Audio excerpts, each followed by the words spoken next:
Burgess and Bolton's weekly wrap-up.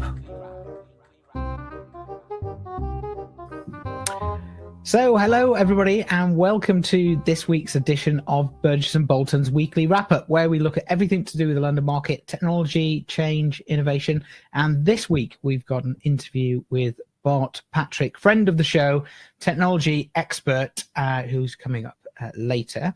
But first, we got the news, Ben. So I spotted this recently. I think it was May the 26th, so yesterday, if you're watching it live.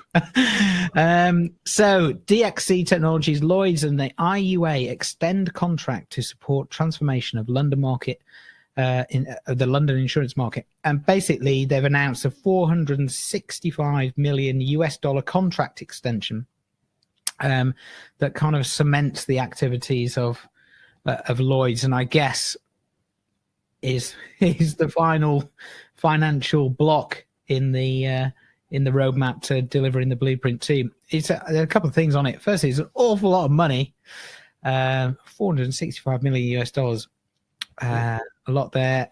John Lloyd's quoting in here just as saying that the extension really is demonstrating their commitment to deliver the kind of the single market platform that they've been talking about. I still think there's quite a lot of detail that's missing around this, but in the background they must be making progress, otherwise they wouldn't have extended the financial contract. So yeah, it's interesting. So we're all on track. Watch this space. Well, it's a huge project, and I think you're right, probably, that they are making progress, or if they're not, then that is the final nail in the coffin. Because $500 million, is it pounds or dollars? Dollars. Okay, so $500 million is a lot of money on top of what has already been contracted in, I guess. And this is all really infrastructure stuff, isn't it? And it's IUA as well, so I get that it's the whole of the London market. So it's rather reminiscent of the First World War, the Great Push or something like that, the last push. Yeah, the final push. Which is quite. They don't get shot down, machine gunned or something.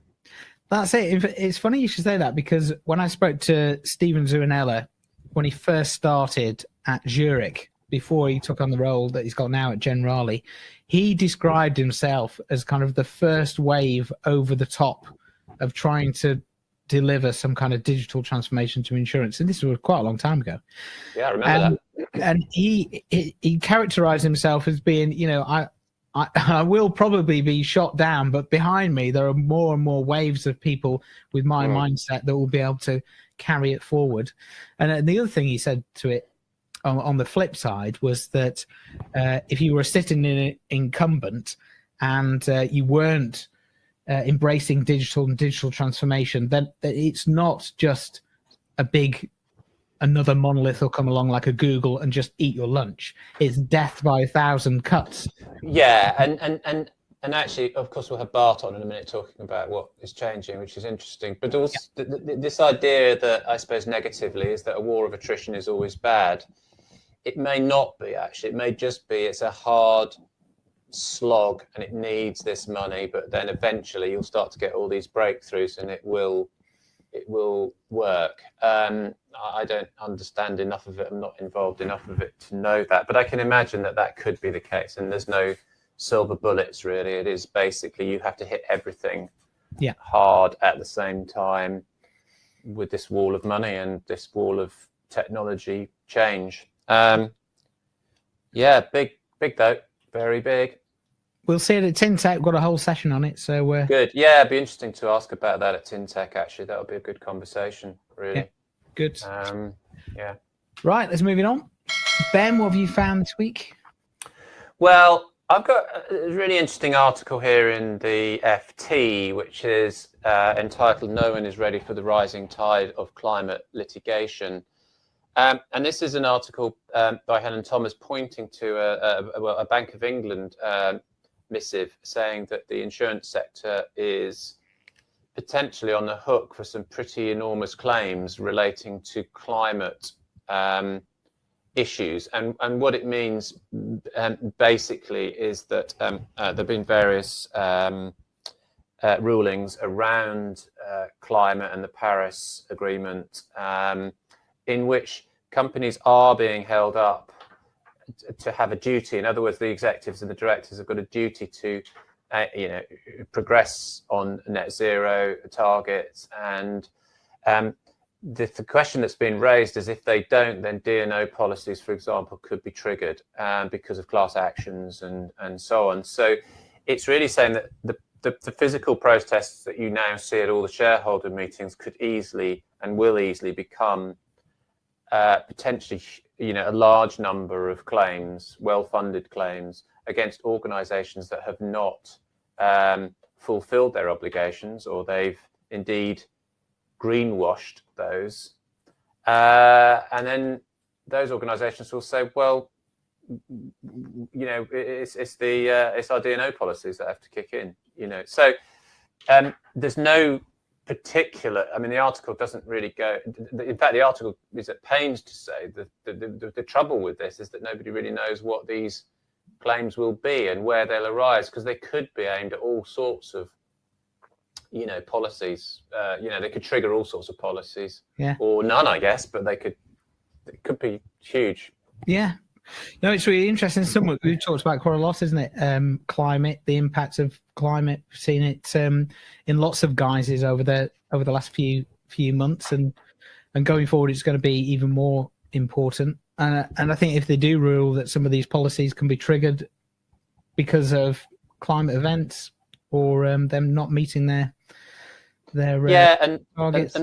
And what the Bank of England is saying is that they said that there's been a doubling of climate litigation cases since 2015. So it is growing very rapidly, but that none of the insurers, as they say, have really considered this. And when they went to the insurers, the insurers didn't have the data to collate or aggregate what these claims or potential exposures were to these sort of claims. So in other words, the Bank of England said it's a blind spot for the insurance industry.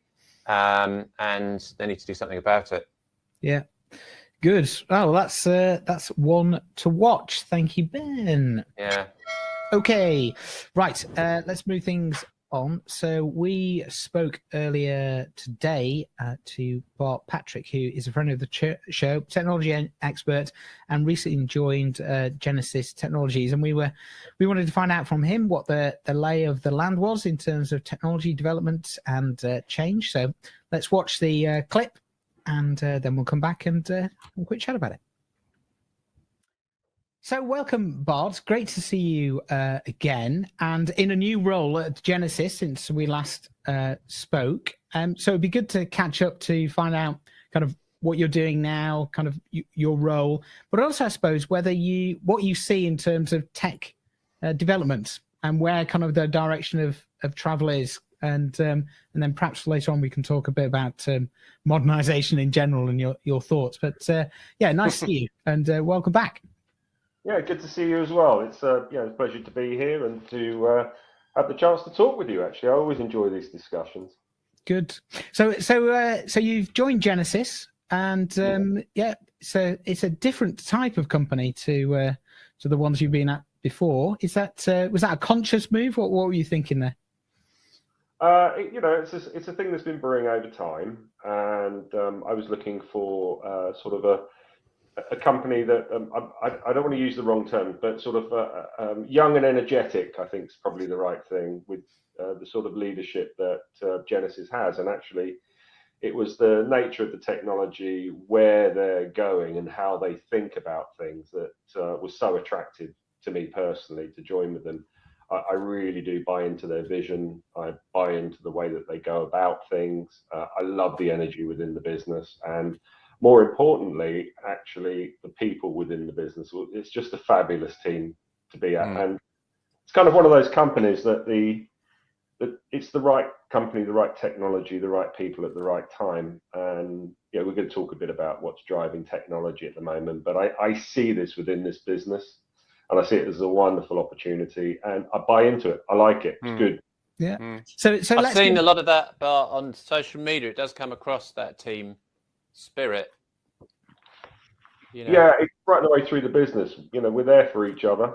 It was great to go to South Africa actually and go to the mothership and just see across the two main offices in South Africa really what it's about. And it's just a wonderful place to be with hugely energetic people who really want to do a good job. And yeah, I can use this as a bit of a platform to push Genesis. I'd love to, but we're more about actions than words, and what our customers say about us and all of those sorts of things really matters. Cool.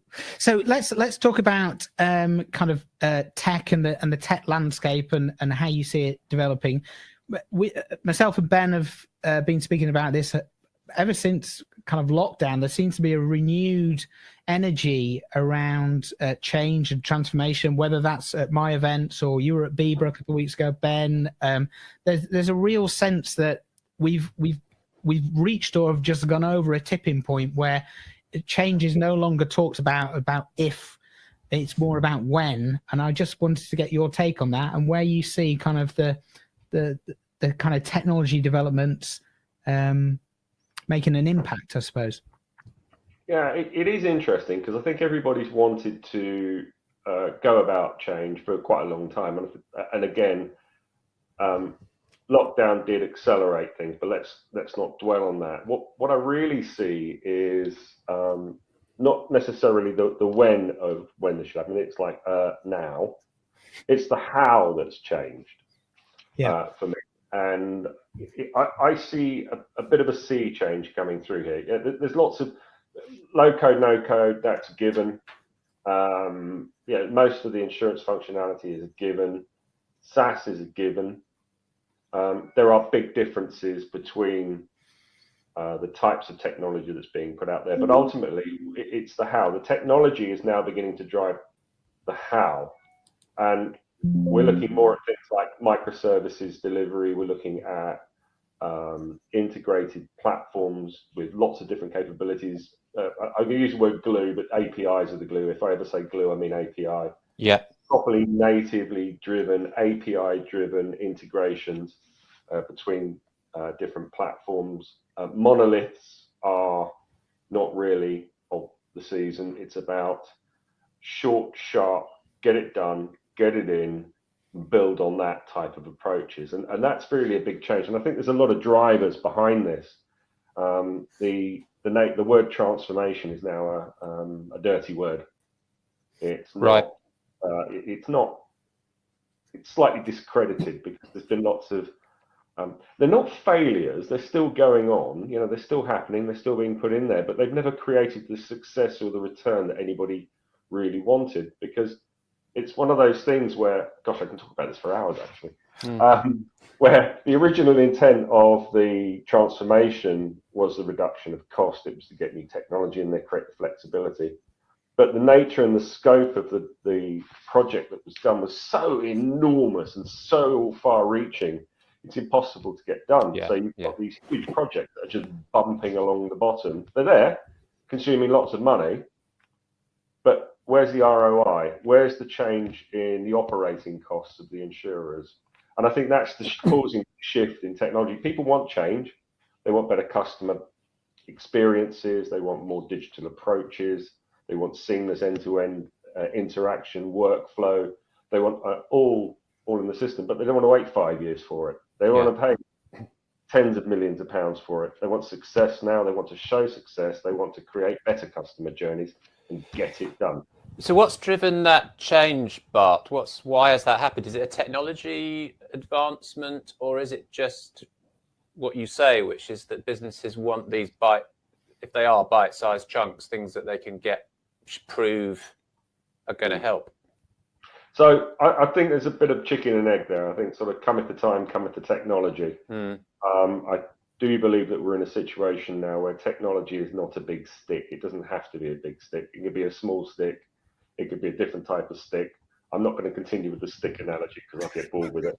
But you get that a dog gets. The whole thing behind it is the nature of technology, the way it's delivered. The SaaS-based platforms are really, it's not something to be afraid of. It's something to embrace because it's quick, sort of the whole containerization, microservices, APIs, all of those things, those types of technologies are maturing. The maturity of those technologies and the ability of those technologies to work together is driving some of the change. Now, the other side of the change is being driven by, we can't embark on a technology change that is going to take forever. I think I wrote it in a post to Phil the other day, which was, there's the old joke in the market, what's the average time it takes to change a system? About 2.5 CIOs. People aren't willing to do that anymore. Yeah. And it shouldn't be the case. We're even finding that with the, some of the bigger insurers who've got established platforms in there that they're still delivering, they're coming out to market because they can't innovate on their main platform. If they want to put a new product on there, despite everything that's been said in the past, they're finding that it takes too long and it costs too much money and there are too many working parts because it's been not all, by the way, it's not necessarily down to the systems vendor, it's the way that it's been glued in because of the way that they've approached transformation. And what they're looking for are smaller things that can readily integrate with things, are quick to do, that they can get a return on investment in. If you're looking at a return on investment longer than, well, a year, 18 months, it's probably not a good thing to do. And what's a sort of real life example, Bart, of something that an organization might do these days? Let's look at a Cyberbook. Cyberbook's a good example. The nature of how cyber insurance is being written is changing very rapidly. And the old approach of looking inwards at your existing data and coming up with a new coverage that you stick in an existing policy, which would be a quick and easy and dirty way of doing things, it is no longer it's just not a good way to do it. It's producing huge amounts of losses. So what they're looking for are bolt-on platforms that can readily integrate with the data that's out there, readily create these new pricing schemes, can be usage-based, and they want to do it quickly.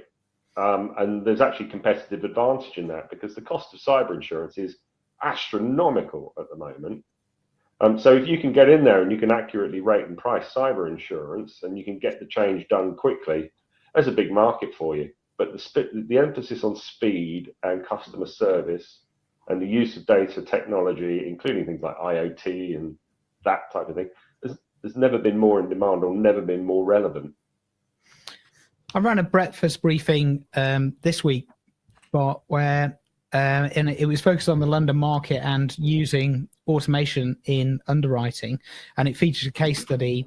And basically, one of the outcomes from the session was that technology is no longer the hindering factor. You can basically imagine anything you want, and you can get it built, apart from a time machine, but you know what I mean. Actually, the key thing that came out of that session was actually bringing the people along in that transformational journey, because if you're changing rapidly, which is what you're talking about, then you've got to have an organizational culture that can soak that up and go, okay, I get it, I understand how it's going to affect me, my role is going to make it better, I buy it, I'm going to go with it, rather than having that resistance to change that we've seen so much in the past. Well, you say that we don't have a time machine. Well, I mean, in many cases, we have a going back in time machine in many ways that we operate in the market. It's like stepping back 30 years, isn't it? Every time. But yeah, seriously, I do think there are elements of this there, but more and more so I don't think it's a picture that is completely the same everywhere. Clearly, it's not. I've been into organizations recently, and the desire and willingness to change is there. There's a slight amount of fear around the technology side of things, that it's going to cost the earth, it's going to take it forever, and it's never going to go in.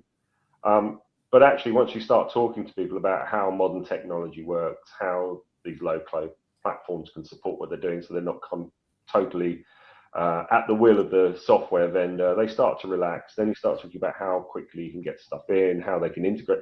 Yeah, the big things in these technology, I'm going a bit off piste here, sorry. But the big things here are data. What's data migration like? Well, many of these companies have been through a data migration in the last 10 years. The data should be relatively okay. Nothing's ever perfect, but it should be okay. So I have less worries about that, and the tools, the ETL tools, and the way of doing these things is just light years away from where it used to be.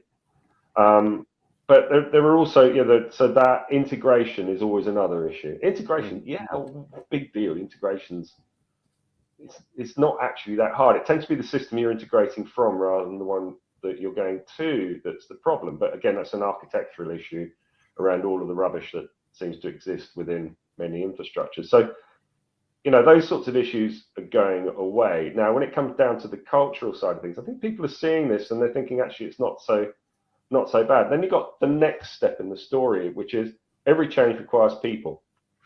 So if the existing people are willing to do it, part of it is that they have day jobs. And changing technology it requires input. And again, I have witnessed very much recently a big change in attitude within insurers, brokers, and MGAs have always been a bit like, let's do it. I quite like that attitude and innovative approach they have. But no, in terms of the things that I'm seeing in there is very much a willingness to look at things in a different way. Just because we did it before doesn't mean we need to do it now. And I've had that said to me on a number of occasions with some fairly what you would call traditional companies, but they're not like that anymore. They're really looking to do what they can. So that culture has changed, I think. The second thing around that really is around how that they're willing to adopt. We're very flexible systems across the board, from document management right the way through to, I don't know, you name it. Every single system now is designed to be very flexible, very user-friendly, open and integratable. But the difference is that people are willing to compromise on what they do in order to get things done. And what I mean by just because they did it in the past, they will challenge that themselves. It used to be the case 5 years ago. We used to have to challenge people to say, look, do you really want that? They do that themselves now. So I think there's a big sea change here. So the technology, the culture is definitely changing, and the understanding, and that's across generations, by the way. That's not purely a preserve of the youth coming into the market, which is good, but also it's old fellas like me. We get it. And is that because, is what you're saying, is that because it's possible, it creates a kind of virtuous cycle? Because once people see it's possible, it's not the big frightening transformation. Presumably the procurement risk, or the, as you alluded to, the risk of the CIO losing their job in 6 months or a year, those are all kind of reduced by this different type of approach, or is it not quite that? Yeah, I hadn't thought about it that way, but actually I think you're probably onto something there. I think that the whole thing is becoming together. The nature of what transformation really means, the nature of things like agile methodologies. I mean, they're maturing in themselves. It's just the way things are delivered is maturing, and the understanding of that actually agile is not something to be afraid of. It's something to be embraced and used as part of the toolkit. But yeah, the culture, the people, the methodologies, the technology is all beginning to come together and challenging the general premise that, or premise maybe even, I've gone all American. No, challenging the thought that transformation is something that has to involve at least 8 digits. It has to take forever, and you're looking at a 5-year journey. It's just people don't see that anymore. It's a major change, that, though, isn't it, Bart? Because I've always thought that most of business is about making people look good. And you're such a cynic, Ben. I know, but what I'm saying is I don't imagine that many people went into IT transformation projects in the past going, I'm going to look good at the end of this. I think there was a lot of trepidation. Yeah. Because it's uncertain, and the procurement cycles, and the nature. So, the other, just to think about the nature of what safe and good looks like has changed as well. Safe is about delivering. Safe to somebody, and reducing risk is actually about getting something in and making it work and show that it works and show that it's going to do what it said it's going to do. Not picking the right vendor. I'm not going to use the old expression, but we know the old expression about going to certain companies and not losing your job. I don't think that's the case anymore. I think it's the case of we want to go to a company that has the right technology, the right approach, has a track record of delivering, doesn't necessarily think that we need to come in and we need to change everything because, hey, yeah, it's a great route to revenue and ultimately with commercial organizations. No, I think it's changed. I think people want to do stuff that happens quickly, is on modern technology, delivered in a modern way, flexibly, can change. I mean, the key one's pivoting, isn't it? If you've got this this architecture thing being changed and done, and it turns into the thing and starts swallowing up everything around it as the thing would, I think you've got a bit of a problem. What you need to have is, again, the modern technologies give you a chance, you get it in there, you deliver, you learn, you can pivot, because the world changes around you. I mean, in a sort of 3 to 5 year delivery program, you really think it's going to be the same in 3 to 5 years? You really think the requirements or even the technology, the speed of changing technology is going to be the same in 3 to 5 years? It's just not. So, yeah, I do think there's a lot of change. So, a question, I've been really quite interested in it because people seem to have different views on it, and we do get this back in research, which is people saying, I'll take something like quote and bind systems, okay, or e-trading. So in e-trading, there's this, the divide between, do you go to a software house which is kind of more integrated, or do you go to all these quote and bind systems? And I don't know the answer. It's like what people do, some people seem to have an aversion to, wow, there's too many systems. Shouldn't we just have one? And we've discussed this before on the show, but I've always thought, well, I don't perceive that that's the way that technology in the wider world has actually developed. It's quite messy. It's competitive. It's about trying things out. Lots of things fail. Lots of things succeed. It isn't about neat and tidiness. And is that fair? To a degree, yeah. I think if you go big, get ready to fail big. Yeah. If you go small, well, you may succeed small, but you also fail small, learn and build. It's funny you should start talking about sort of quote and bind systems and all these sorts of things. I do believe that there is some. So there's this. You got the quote and bind systems, which are. Yeah. They do a certain thing. They do it really well. They do it really neatly, and that worked for a certain element in the market. Drop down a level, and you require more functionality. All of a sudden, you've done the quote to bind bit. Okay, I need a billing system now. Well, the quote to bind system, many of them, not all of them, and that struggle to deal with that. Okay, I'm moving on now. I was an MGA. What I'm going to do now is I'm going to start adding my own book and some new lines of business. I need a claim system. And the original technology that was put in there served its purpose. The trick is to be able to evolve from that point. When something served its purpose, to have a technology that you can pivot from, because your business will change over time. So I think that's going back to that whole thing about the quote and bind. And monoliths, they have their place. But the other question that people always ask us, particularly about the cloud, is it my data? And the answer is yes, it is. Is it available? Yes. Just because you're doing it in the cloud doesn't mean it's not your data, and doesn't mean if you want to get away from the cloud that you can't, because you can. The technology promotes that. So again, in terms of pivoting away from a vendor, the cloud doesn't make it harder. Arguably, it makes it easier. It's always great to listen to Bart, his enthusiasm for all things technology related. I think what was particularly interesting was the way he characterized digital transformation now not being that kind of scary, monolithic journey that people needed to embark on, with so many kind of pitfalls and potential failures along the way, and having those bite-sized chunks. Really, really interesting to hear that, actually. Yeah, I agree. What I take out from that is the idea of, for me, these bite-sized chunks, these projects that can be done and can show and demonstrate success. That leads to more of these. But also, I think a real sense there that the technology has moved on. It's easier for the technologists themselves. They feel more confident, which you and I have talked about, that things will actually work.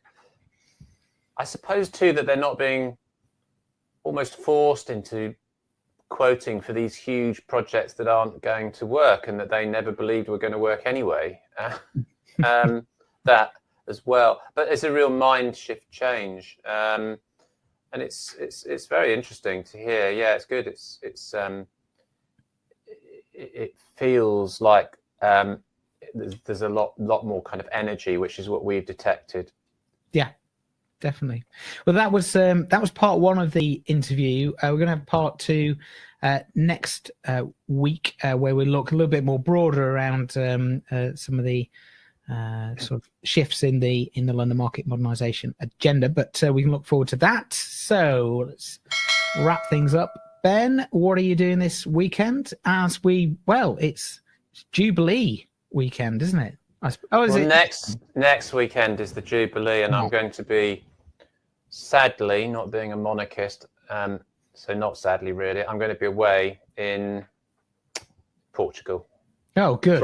From Monday, I'm going away on holiday. Excellent. Good. What have I got? I've got a significant anniversary on Wednesday. Ooh. That I've remembered. Yay. So that's good. So I've got some family coming down to celebrate that with us. Right. So that'll be nice. Because it was 2002 when we got married, there was a lot going on. It was the 1st of June. I remember back, it was the Silver Jubilee on that day. The World Cup started. It's when David Beckham was there and we got knocked out. It was in Japan, I think, or wherever it was. Yeah. And there was something else massive on as well. Can't remember what, but yeah. Anyway, so not many people turned up to our wedding. There was so much. I was like, oh, well, never mind. The 5 of us enjoyed it, so that was... that's very nice, yeah. I think small weddings are good. Yeah. Maybe not that small. But... Yeah. Oh, well. Yeah. Good. Excellent. Right, have a great holiday. We're obviously not here next week because it's a bank holiday, but we'll be back the following week. Yeah, so you said earlier on that we were on next week. We're not, in fact. We're on the week after. So next week, the Jubilee week, we're taking off, and it's part 2 the week after. Indeed. Good. Whenever you're watching, enjoy whatever you're doing. Goodbye, everybody. Bye. Burgess and Bolton's weekly wrap-up.